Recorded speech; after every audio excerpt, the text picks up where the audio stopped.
Hello, and boy has it been kind of a while. Mainly because I got married in June and wedding planning just took up all the time. And I didn't really have time to make a lot of stuff or shoot videos. But this is going to be a catch up for all of 2023 basically of what I've actually done or made. And most of that is kind of all wedding related. We're gonna start with 2 Christmas gifts that I made from leather stuff, and then everything else is all wedding. So the first things we'll start with the Christmas is I made an orange leather watch roll, and I will have video and picture. And it's made with Montbelle calf from Rocky Mountain leather, this orange, cool textured orange leather. And it's made with a faux suede from Amazon.com in a royal blue. And then the snaps are also from Rocky Mountain leather. They're prim snaps from Italy. And I made this pattern myself. I think this is probably one of the hardest things I've ever made in my entire making anything history. And it's mainly because there was no pattern. And it's a very difficult thing to make without a pattern. And so what I did is I mocked stuff up in Inkscape and tried to do some Adobe Illustrator stuff. And I bought an Amazon one to just kind of get the vibe of how it gets put together and everything. It took a lot of trial and error.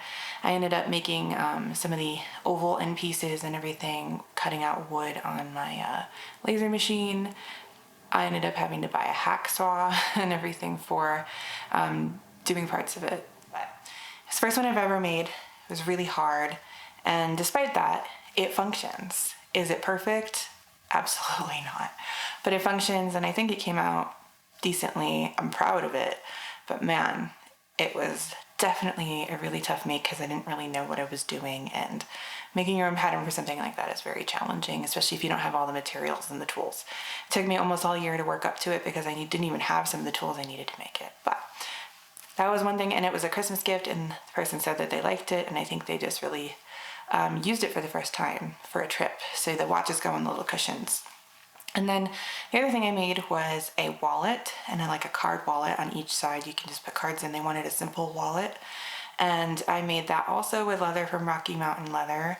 And I used the laser machine to make a little monogram in the corner for that one. And that one also came out really good. That was way easier than the watch roll. And that one was made with Badalassi Carlo Nemesis. It's a waxy oil pull-up leather. I think that one came out awesome. I hope that the person that was a Christmas gift for loved it as well, and that they use it. And so those are the 2 Christmas things I made. Very proud of that. And then everything else was for wedding stuff. And that ended up being 2 dresses, a bachelorette party dress, and a wedding shower dress, which I'm currently wearing. And then just some fun little things for the wedding that I'll throw in. And then there was one more leather make in that our officiant was a friend of ours, and he was using a wallet that was probably 10 years old, the kind you might buy from Kohl's or something, and it was in tatters. I don't even know how it was holding together.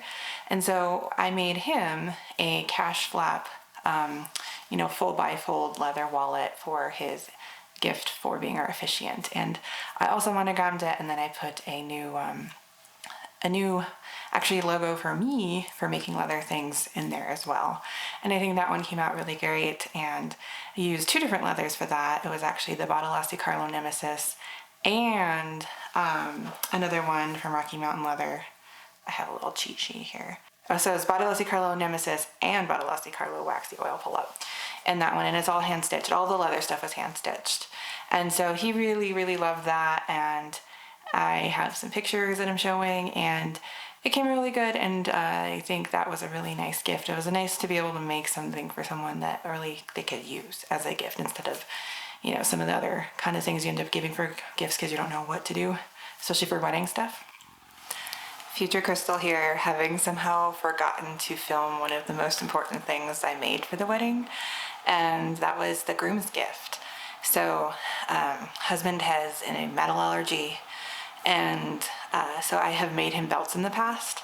So this time for the wedding, and it was his groom's gift that he opened as he was getting ready in the morning, was a black leather dress belt to wear for the wedding day. And then I used the laser machine, and I engraved actually part of my wedding vows into it. So here's the belt. I got the buckle from Rocky Mountain Leather. It's their Italian Zephyr one. And then the belt leather itself is from the Buckle Guy.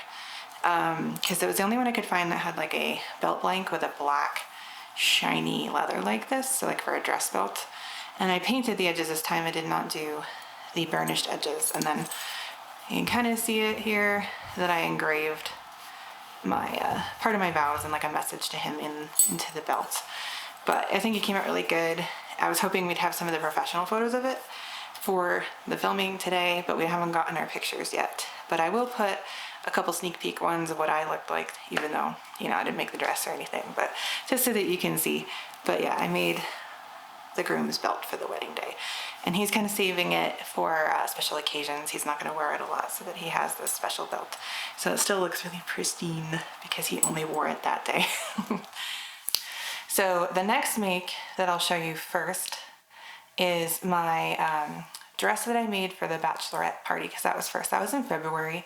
And I had done a video a while back with fabric from Hawaii with this beautiful, like bright turquoise, bright blue floral print. And I hadn't used it for anything yet. And I was like, wow. Bachelorette party ended up turning out to be a Holland America cruise to the Bahamas, a 3-day cruise. It was very affordable, and I wanted to make one dress to wear for like dinner and stuff that night. So I made that, and I'll show that to you now. I'll put it on. So this is the Alcott dress from Cashmerette. If you've seen my other video when I was making stuff possibly for the engagement photos, I made another version of this dress. I didn't even alter the pattern pieces at all, but it does fit a little different because of the cotton. And I did put the pockets into this one, which have come in really handy. Otherwise, I didn't alter it from what I did the last time. Again, I always add extra room to the length of the bodice. And I didn't make the skirt as long as I did on the other one, but I think it came out great. And I lined it with just some cream lining material. I love it. It's also very comfy to wear. I think it fits pretty good, all things considered. Put an invisible zipper in the back. And yeah, I like it. And it was really fun to wear on the cruise. Everyone had a good time with it. We were all wearing like pretty dresses and like a lot of, you know, floral print, Hawaiian print stuff. And I've worn this quite a few times since then, and it's been great. And I really like this Alcott pattern for woven dresses because it sews up really well, and the method of putting together the bodice really works well. I cheated on this one, and I stitched in the ditch to put the lining to the main fabric instead of hand sewing the whole thing, because I hate hand sewing. I'm not gonna lie, I just really hate hand sewing. And especially with how busy I've been, it was not worth it. So I really like this one. I think it's a lot of fun. And then the other dress that I made for wedding events was the dress that I'm wearing, which is for the wedding shower, which I went to where I'm from in New York for.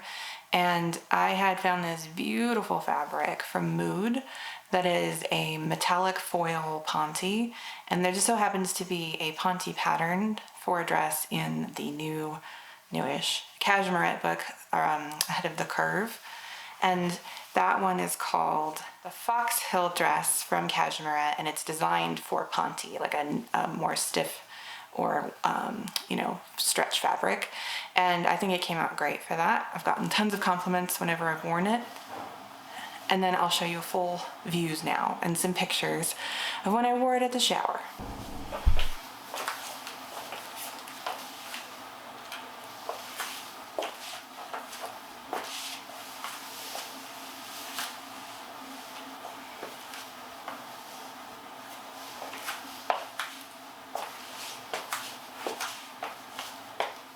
I think it came out great, and it's very comfy to wear, and I think it looks pretty cool. I love this fabric. I would say the only caution with the fabric is that once you wash it, even if you wash it on delicate, even if you don't put it in the dryer, the foil can wear off very quickly. I've already seen it, and I've only worn it a handful of times for wedding events, so just be careful of that. But I love it.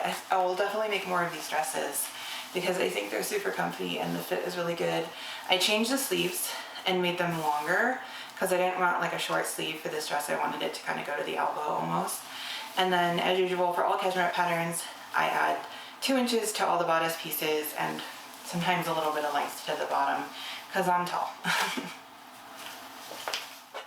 So besides the sewing and leather working stuff, I made some stuff for the wedding with like the laser machine, and these were just little things, but thought they were fun. So one of the things I made was the favors for the wedding, which was a bookmark that was mildly Pixar up themed, and it has like the up house floating over mountains in it that said, "Thanks for being part of our adventure." So I made enough to give every one of these to the guests. And then continuing with the up theme, I bought this file on Etsy, and it was the music to the up theme song, and I painted it with some great gold spray paint. And then you have young Carl and Ellie at the bottom, and it says adventure. And I thought that was really fun. I really love the movie Up, and I think it's really cute. And then continuing with that theme, there was one more sign for the wedding, let the adventure begin. So I cut this out with the laser machine and painted it, and then I have the cool like duochrome paint on the back, and I thought that was really fun. And then we don't have it anymore, but we also made like our wedding sign. I cut the letters out and painted them gold, and it's on a white canvas for like welcome to the wedding and everything like that. So we did some fun DIY stuff for the wedding that we had a really good time with, and I think it was just neat stuff, like nothing that had to be made or whatever. But with the busyness of wedding planning, as I'm sure anyone who's done it understands, there wasn't much to be made, so I'm hoping to remedy that. And my next video is going to be fabric shopping from the weekend after the wedding. So like little mini honeymoon shopping. I went in San Francisco and I got some fabrics that I was hoping to use partially to make some stuff for the honeymoon, which is next month in August. And then when we went to Portland for our birthdays, I also went fabric shopping. So that'll be the next video, is fabric from those two places. Thanks for watching, and I'm glad you could catch up with me for the last 6 months worth of makes, and I'll see you next time.